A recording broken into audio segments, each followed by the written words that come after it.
Good morning बच्चों। मैं doctor Sita कुमारी चौबे, मनोविज्ञान विभाग, मरवाड़ी कॉलेज, रांची। बच्चों, पिछले क्लास में मैंने मन चिकित्सा के प्रकार के बारे में बताया। उसके बारे में देखा कि कितने तरह की इस प्रकार में कौन कौन से ऐसे प्रमुख प्राचलन होते हैं जो कि हमारे क्लासिफिकेशन में का क्योंकि इसको जानने में हमें मदद करते हैं। तो हमने अब तक चार तरह के प्रकार देखे, प्राचल्य देखे हैं, जिसमें क्या है, जो पहला होता है समस्या का कारण क्या है, इसको ढूंढना। दूसरा होता है कारण की उत्पत्ति किस तरह से हुई है, इसको देखना। मतलब कोई भी कारण मन का कॉन्फ्लिक्ट हो या कुछ हो तो उसका कौन सा कारण है उसको देखना।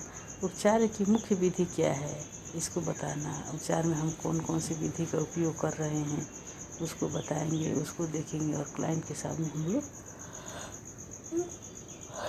बोलेंगे। अब चौथा है चिकित्सा संबंध के स्वरूप क्या होते हैं। तो और चौथा हम लोग बताते हैं कि ये जो चिकित्सा होगा उसका स्वरूप कैसा होगा, किस तरह से होगा।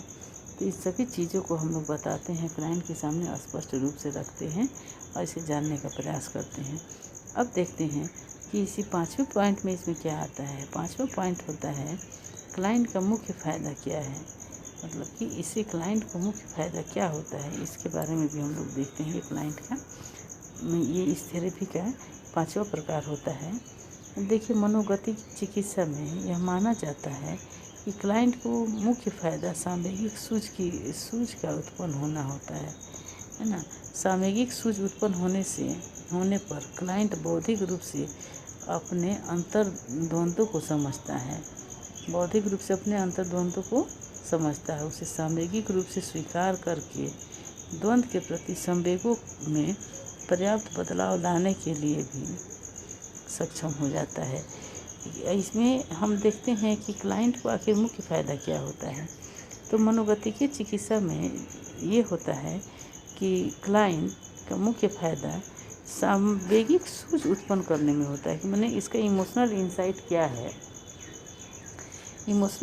क्या है, इसका क्या फ़ायदा होता है, इसको उत्पन्न करता है।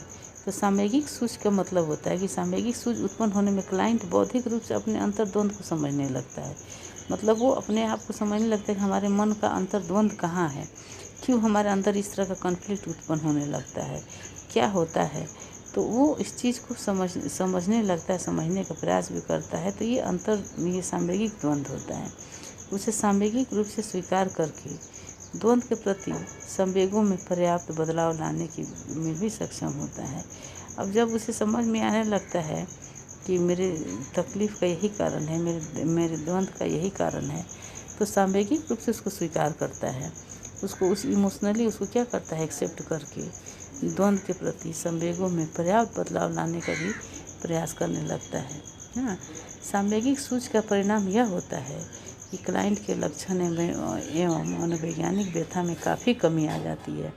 जब क्लाइंट में सामयिक सूझ उत्पन्न हो जाता है तो इसका परिणाम यह होता है कि क्लाइंट के लक्षणों एवं मनोवैज्ञानिक व्यथा में उसके मनोवैज्ञानिक तकलीफ में काफ़ी कमी आ जाती है। व्यवहार चिकित्सा में क्लाइंट को मुख्य फ़ायदा यह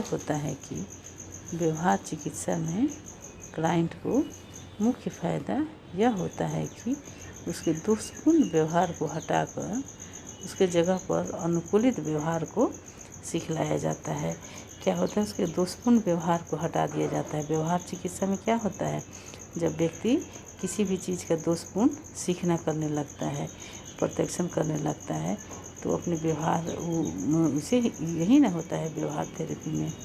तो हम लोग उसको क्या करते हैं कि उसके गलत बिहेवियर को हटा करके उसके जगह पे सही दोषपूर्ण व्यवहार जो होता है उसको हटा कर उस पर सही और अनुकूलित व्यवहार करना उसको सिखलाया जाता है, जिससे क्लाइंट की मनोवैज्ञानिक व्यथा एवं लक्षण अपने आप कम हो जाते हैं। जिससे क्या होता है, क्लाइंट का जो मनोवैज्ञानिक लक्षण होता है या संवर्धन होता है वो अपने आप कम हो जाता है।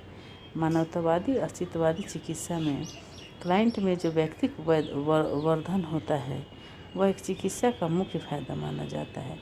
व्यक्तिक वर्धन से क्लाइंट अपनी इच्छाओं, आशाओं एवं संवेगों एवं अभिव्यक्तियों आदि को ठीक ढंग से समझ पाता है, जिससे उसमें आत्मसिद्धि एवं अन्य अभिप्रेरक उत्पन्न हो जाते हैं। क्या होते हैं? उसमें आत्मसिद्धि तथा अन्य उत्प्रेरक पदार्थ भी उत्पन्न हो जाता है। इसे ही हम लोग क्या कहते हैं? क्लाइंट का मुख्य फ़ायदा इसी में होता है। इसे ही हम लोग आत्मसिद्धि का उपाय भी बताते हैं। लोगों में ये कभी कभी ये भावना आ जाती है कि आखिर ये आत्मसिद्धि क्या है, तो यही होता है आत्मसिद्धि का उपाय। इसमें आशा, संवेग और प्रेरणा को भी देखा जाता है, उसकी इच्छा क्या है इसमें भी देखा जाता है। अब हम देखते हैं कि इसके आगे का पॉइंट क्या होता है। आगे में होता है उपचारों की अवधि क्या होती है। अब सबसे बड़ी बात होती है किसी उपचार जो हम करा रहे हैं उसकी अवधि कितनी होनी चाहिए, कितनी होती है, इससे भी ये भी प्रभावित करता है। तो मनोगतिकीय चिकित्सा की अवधि सबसे लंबी होती है। उसमें उपचार कभी कभी कई वर्षों तक, कई सत्रों से चलता है। हालांकि आजकल मनोगतिकीय चिकित्सा के कुछ वैकल्पिक चिकित्सा विधि भी उपलब्ध हो गए हैं, जिन्हें 15 से 18 में सत्र में ही उपचार पूरा कर दिया जाता है।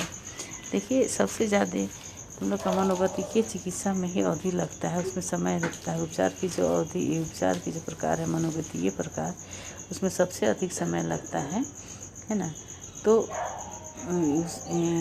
मनोगतिकीय चिकित्सा में सबसे अधिक समय लगता है। तो इसका उपचार क्या होता है? कई वर्षों तक चलता रहता है।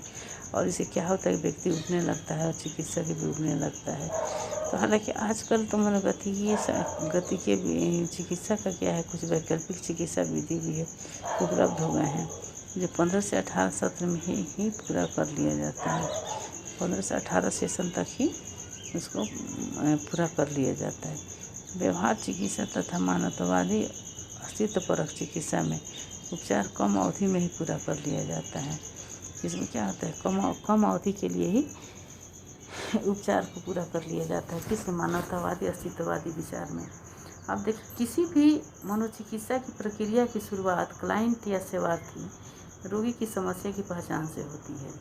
क्लाइंट की समस्या की पहचान करके इसे सूत्रबद्ध फॉर्मुलेट करने में कुछ अंतर्निहित कदम हैं, जिसको हम लोग एक सीरीज़ में करके, एक स्टेप बाय स्टेज करके उसको हम लोग रखते हैं। उसके बाद ही हम लोग चिकित्सा का शुरुआत करते हैं।